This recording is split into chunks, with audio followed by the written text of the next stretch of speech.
In the end, the argument that's going on between the candidates in the last 7 days isn't just about the meaning of change, it's about the meaning of hope.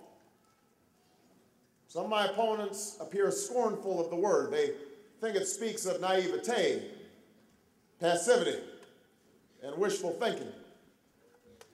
But that's not what hope is. Hope is not blind optimism. It's not ignoring the enormity of the task before us or the roadblocks that stand in our path. Yes, the lobbyists will fight us. Of course, the Republican attack dogs will go after us in the general election.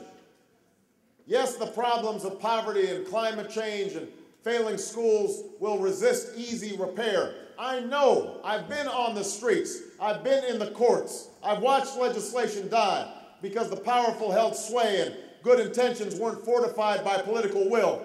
I've watched a nation get misled into war because no one had the judgment or the courage to ask the hard questions before we sent in our troops to fight. I know this will be hard. I know it.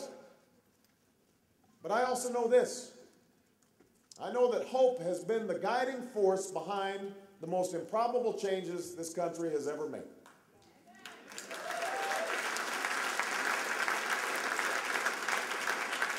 I know that in the face of tyranny, it's what led a band of colonists to rise up against an empire. In the face of slavery, it's what fueled the resistance of the slave and the abolitionist, and what allowed a president to chart a treacherous course to ensure that the nation would not continue half slave and half free.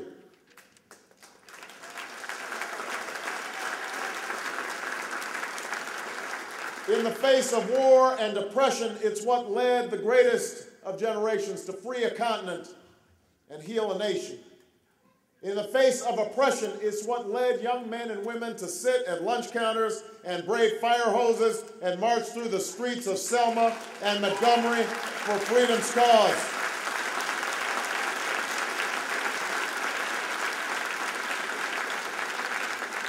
That's the power of hope, to imagine and then work for what had seemed impossible before.